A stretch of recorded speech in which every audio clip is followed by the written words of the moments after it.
Hey guys, this is your host Thomas Tyree here from On the Hot Podcast. Today, this is going to be episode 242 for you guys today. And to kick off this week's episode, I'll be sharing my NFL wildcard game summary. So I'll be going over all 6 of the NFL wildcard games that took place Saturday and Sunday and Monday wildcard weekend. So the first game started off with a banger in the NFC, the wild card game between the Carolina Panthers and the Los Angeles Rams. It was the Rams that escaped with a victory in Carolina, defeating the Carolina Panthers by a score of 34-31. Now, thoughts on this game? This was honestly one hell of a game between the Los Angeles Rams and the Carolina Panthers. And my bad, Panthers, I'm not familiar with your game because I thought this is honestly going to be a belt-to-ass treatment that the Los Angeles Rams were going to give the Panthers. But I was proven wrong. And this was one of the best games of the weekend. You've seen key two momentum shifts in the first half between the Rams and the Panthers. The Rams had all the momentum in the beginning part of the first half. Then the momentum started swinging in the favor of the Carolina Panthers to close out the first half. And we were in store for one hell of a game.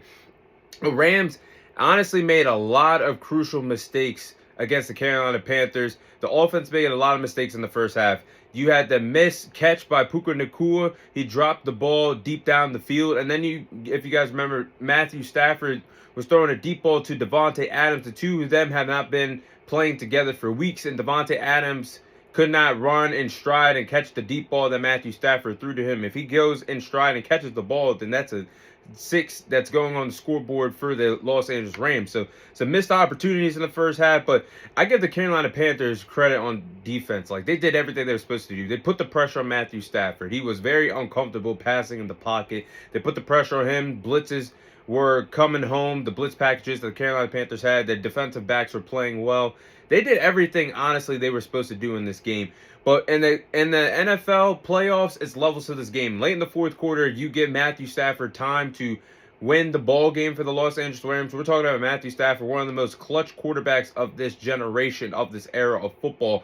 Several fourth quarter comebacks, several game-winning drives, and he delivered. Matthew Stafford went 6 for 7 passing in the final drive of the game for the Los Angeles Rams. He went 6 for 7 passing, 71 passing yards, with a game-winning touchdown drive with 38 seconds left in the game. He had that nice touchdown to their tight end, Colby Parkinson, for the touchdown, the go-ahead touchdown for the Rams to defeat the Carolina Panthers. But Matthew Stafford, man, he had one of a game. Finished with 304 passing yards, 3 passing touchdowns. Puka Nacua had a good job, a good day in the office at the receiving position. 10 catches, 111 receiving yards, 2 total touchdowns, scored a receiving touchdown, rushed one in. But I think both teams played well enough to win this game, guys. I give a lot of credit to the Rams. I give a lot of credit for the Carolina Panthers. And honestly, it just came down to experience. Like I just said, the Panthers did everything good defensively. They put the pressure on Stafford. It wasn't easy for him. The defensive backs played well in coverage. It got to a point where Matthew Stafford was like 2 for 15 passing. From the end of the first half heading into the second half. So that's how effective the Carolina Panthers were defensively. It just came down to experience, and you gave the veteran guy, a clutch guy, the ball in his hands to deliver a game-winning drive. And unfortunately, if you're a Panthers fan, that's what happened to you guys when you gave Matthew Stafford a chance to win the game. But for the Carolina Panthers, guys, I think they'll be back. Like, this is an NFC South that will get better. I mean, it was a 3-way tie, of course, for first place, but it went to the Panthers, with the Falcons, the Panthers, and the Saints finishing at 8-9. But guys, I think the Panthers are here to stay. If they can continue to build this team around their franchise quarterback, Bryce Young, I think he's their guy moving forward. And you build around him offensively. They got a really good defense. I think they have a chance to contend and compete and get back to where they were last year. Back in this situation, probably go even farther, possibly in the NFC next year for the playoffs. So that's my thoughts on the Rams and Panthers game. Now, this one was my favorite game wild card weekend. The Bears versus Packers. You had the Bears defeat the Green Bay Packers by a score of 31-27. Guys, even thinking about this game, it's just like, it gives me chill, because that's what playoff football and rivalry football is all about. This game between the Bears and the Packers, it was an absolute cinema between these two NFC North rivals, one of the best rivalries of football. The Bears erased an 18-point deficit to win a playoff game at Soldier Field, defeated the Green Bay Packers. The Packers were up 21-3 heading into halftime, and I said last week, if the Bears started off slow offensively, they would be in world of trouble. They did it in the first game against the Green Bay Packers at Lambeau Field. They did it in the second game against the Green Bay Packers at Soldier Field. I said they could not start off slow. They did it again, but by the grace of the football gods, the coaching, and the play by the Chicago Bears, they are advancing to the divisional round. But the Bears, they never quit. They've been the comeback kids all year long. Like, they missed out on several opportunities during this game, several fourth down mistakes where they couldn't convert on fourth down. There were several missed opportunities to recover fumbles. We're talking about the missed fumble when the Green Bay Packers offensive lineman, I believe, caught a screen pass, and he was running. I love to see big boys run with the football. But they punched the ball out of the lineman's hands. They couldn't even recover it. Then, if you guys remember the Josh Jacobs kickoff return where the Bears forced Josh Jacobs to fumble on the kickoff return, they could not recover that fumble either. So there was a lot of missed opportunities all across the board for the Chicago Bears in this game, but they still pulled it out. And in the end, the defense buckled down and played great defense. I give Dennis Allen and all 11 starters for the Chicago Bears a lot of credit because they only gave up 6 second-half points to Jordan Love, who was dialing up. I think he had 3 to 4 total touchdowns in this game. And the crucial 44-yard missed field goal by the Green Bay Packers kicker gave the Chicago Bears life to really win this game because Caleb Williams got the ball. He marched down the field to have a game-winning touchdown drive to DJ Moore down the field, and the Chicago Bears were up. And like I said last week, the game will come down to which quarterback would I have more belief in to close out the game and have a game-winning drive, Caleb Williams or Jordan Love. And here we are. It was the guy that I put my faith into, Caleb Williams, in his first NFL playoff game, erasing an 18-point deficit. Chef's kiss. That is how legends are born in NFL playoff play. And he rallied back and helped the Bears win this game. And meanwhile, for the Green Bay Packers, their inability to win games hurt them down the stretch. After Micah Parsons tore his ACL, they were 0-5 down the stretch heading into the playoffs. And the fact that Micah Parsons tore his ACL, the Green Bay Packers were missing that recipe that was supposed to make them a successful team in the playoffs. That's having a closer, that's having a good pass rush. And having a good pass rush is like a closer in football. The pass rush gets home, a defensive backs do their job, you win the game. They had no Micah Parsons, no Devontae Wyatt out there for the Green Bay Packers pass rush. Very unfortunate that they lost 2 guys to down the second half of the season, but damn. Playoff football, that's what it's all about, guys. The Bears defeat the Packers and move on to the divisional round. Next game, you had the Buffalo Bills defeat the Jacksonville Jaguars by a score of 27-24. Now, guys, this is one hell of a game between the Bills and the Jaguars. But I told you guys last week, I'm riding with Josh Allen to be the most trustworthy quarterback in the NFL playoffs because there's no Patrick Mahomes, no Joe Burrow, no Lamar Jackson in his path. And there's a lot of unproven quarterbacks still left in the dance. I'm going to sound like a broken record, but it's the truth. And that's why I backed the Bills to defeat the Jacksonville Jaguars in this game. And Josh Allen put that Superman cape on. He carried the Buffalo Bills to victory. He had 3 total touchdowns in this game, 2 rushing touchdowns, 1 passing touchdown. And there was a total of 4 lead changes in the second half. Absolute cinema. Both teams played good enough to win this game. I give a lot of credit to the Bills, and I give a lot of credit to the Jacksonville Jaguars. But the Bills had the perfect 2-minute drive to close out the game. I mean, the perfect 36-yard gain where Josh Allen heaved it down the field to Brandon Cooks. That connection looks like it could pick up some steam and momentum when they play the Denver Broncos in Denver this week. But Josh Allen executed as well during this 2-minute drive for the Bills. Basically, it was a 2-minute drive. Josh Allen executed the tush push. Isn't it funny and ironic that the Bills actually voted to ban the tush push so the Philadelphia Eagles couldn't use it this season? Well, they used it in their favor, and on a 4th down conversion, Josh Allen got a huge, massive push in his tush, pause, to get the 10-yard gain. And then they punch it in with James Cook to get the rushing touchdown. And that was all she wrote, because the Jacksonville Jaguars got the ball back. And Trevor Lawrence had a chance to either have a game-tying field goal or a game-winning drive, and Trevor Lawrence just threw an interception.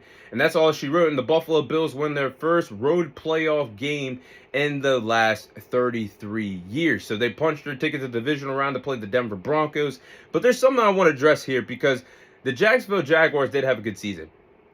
They went 13-4, which was very remarkable. And I love the fact that the reporter, the black African-American lady, she was a little older lady, and she spoke well to Liam Cohen. Told him to keep his head up. He had everything to be proud of for all the success that he brought to Jacksonville, winning an AFC South title. She didn't say that part, but he did bring an AFC South title to Jacksonville. 13 wins, 4 losses. You just ran into one of the best players in the NFL, all positions, and Josh Allen. And there's nothing to regret about this season. They'll be back, and this is a team that's going to learn from it and be a better team moving forward in the AFC Conference. Oh, next game. The San Francisco 49ers defeated the Philadelphia Eagles by a score of 23-19. Now, guys, this game between the San Francisco 49ers and the Philadelphia Eagles taught me that coaching matters so much in football. It's always meant at every level: Pop Warner, high school, collegiate, and the NFL. But this game taught me that coaching really matters in the NFL.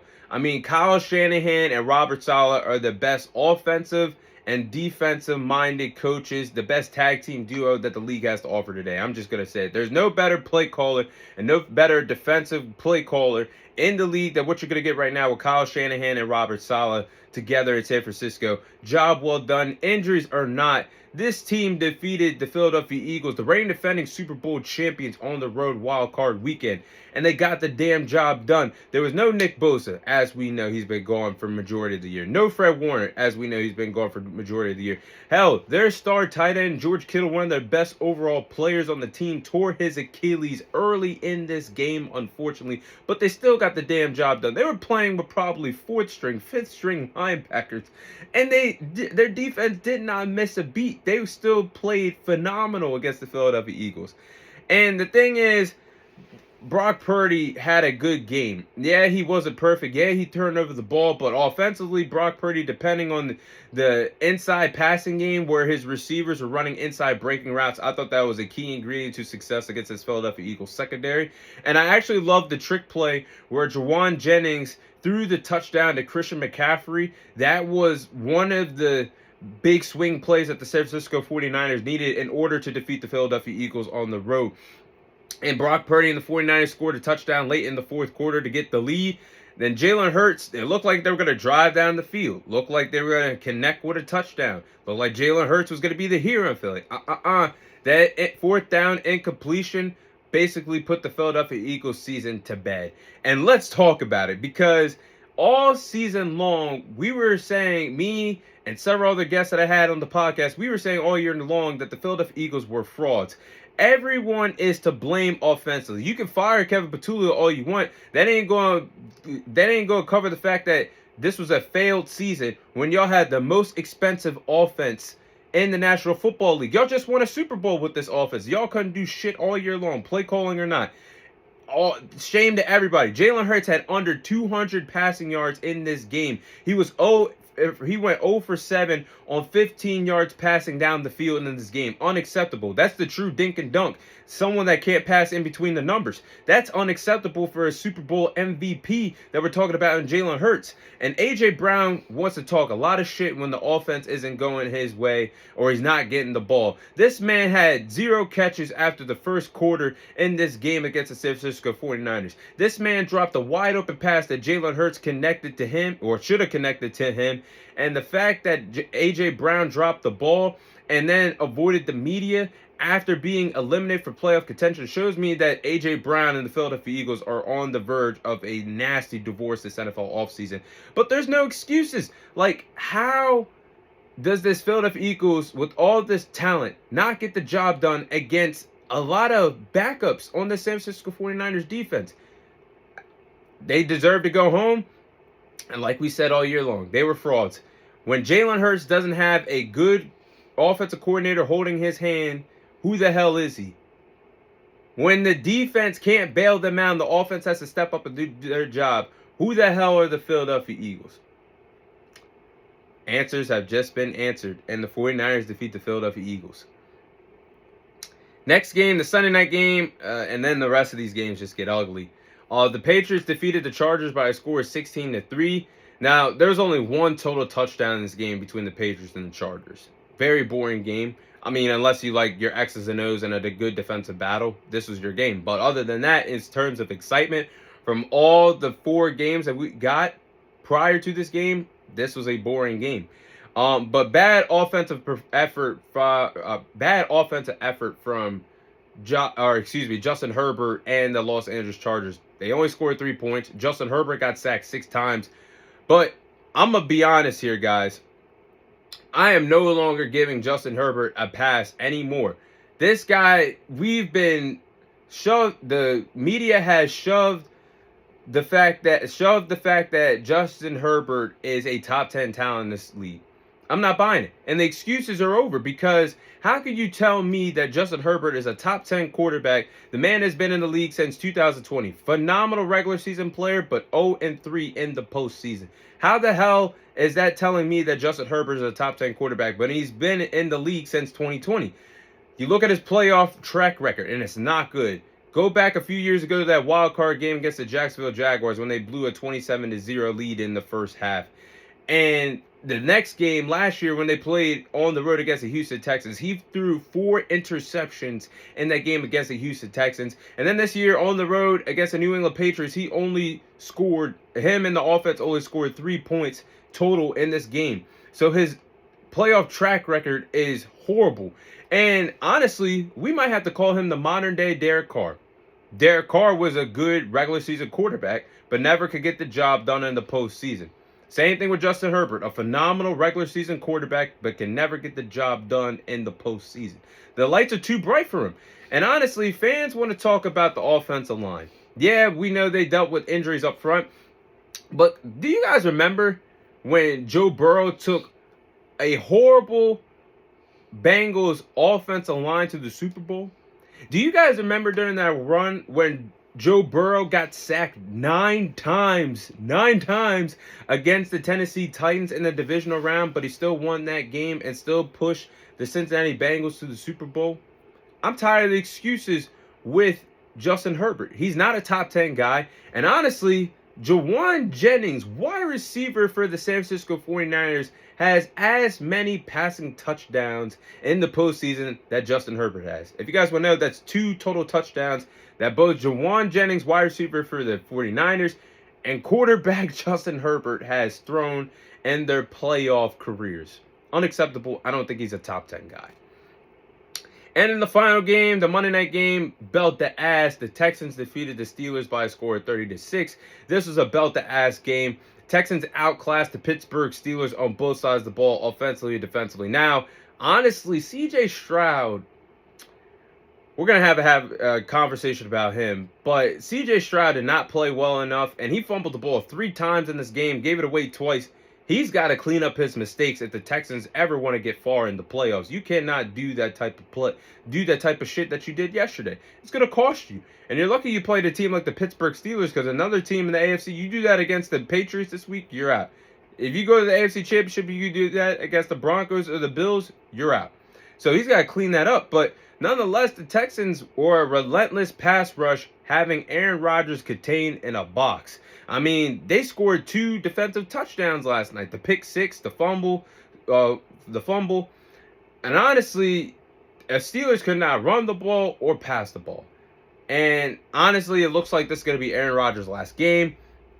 And that sucks, because Aaron Rodgers' final pass in the NFL is going to be a pick 6. But nonetheless, I mean, Aaron Rodgers, it's time for him to go. He's 42 years of age. In my opinion, a top 5 quarterback of all time. I think he has the best arm strength, and the best ball placement in NFL history. This man was a legend, and it's unfortunate he only got 1 Super Bowl, in his illustrious NFL Hall of Fame career, but I think it's time for Aaron Rodgers to retire. There's nothing really left for him in the NFL. He's older. He can't move around, be that mobile guy anymore in the pocket. He can't extend plays with his legs anymore like he used to do in his prime days with the Green Bay Packers. And I don't think any other team is going to be interested in the services of Aaron Rodgers anymore. I think the only team would be the Pittsburgh Steelers. Everybody else, I think they're good on Aaron Rodgers. So I think he's going to retire this offseason. He's going to take some time to make a decision, but I think evidently we've seen the final snap of Aaron Rodgers' Hall of Fame career. And also, we got one more thing to adjust. Mike Tomlin's future. Mike Tomlin is no longer the Pittsburgh Steelers head coach. He has stepped down after 19 seasons with the Pittsburgh Steelers. Now, honestly, I respect the decision of Mike Tomlin stepping down as the Pittsburgh Steelers head coach. He was there for 19 years, and honestly, a divorce was going to happen between himself and the franchise. So why not just step down before the divorce happened down the line? And honestly, it was time for him to go. Yes, I do give Mike Tomlin a lot of credit. There's only a handful of head coaches that have went 19 straight seasons finishing at 500 with a 500 record, a winning record. That's coaches like Bill Belichick, who did it for 18, 19 years. Tom Landry, who did it for 19 to 20, 21 years. There's only a handful of guys that have done that. But as impressive as that is, Mike Tomlin is coaching for one of the most prestigious franchises in NFL history, the Pittsburgh Steelers, that are tied with the New England Patriots for having the most Super Bowls in NFL history with 6 rings.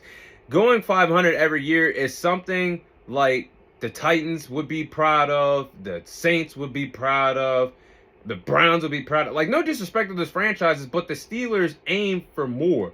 They want more hardware in Pittsburgh. Mike Tomlin wasn't going to bring them that. And they have not been a true Super Bowl contending team for a long time. And honestly, Mike Tomlin has not won a playoff game in a very long time. Last time that Mike Tomlin and the Pittsburgh Steelers won a playoff game was when Barack Obama was the president of the United States. Mike Tomlin is now tied with Marvin Lewis for the longest postseason streak of losing games, with 7 straight losses in the postseason as a head coach. Mike Tomlin now shares that record with Marvin Lewis. So I think the Steelers, they were honestly, year in and year out, they were just a waste of space in the playoffs. They would get there, have the record above 500, they could get there. Other than this year, they did win the AFC North, but other than that, they were just a wild card team, a waste of space in the AFC for years.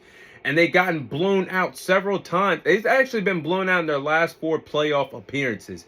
So for the Steelers to go 10-7, 10-7, 10-7, 3 straight years in a row and get blown out in the wild card, it was just time for Mike Tomlin to either get fired or step down. And he stepped down today, and we'll see what direction the Pittsburgh Steelers go in, but this had to be done because honestly, there was no true belief that Mike Tomlin was ever going to get another ring in Pittsburgh. And that goes to the front office too.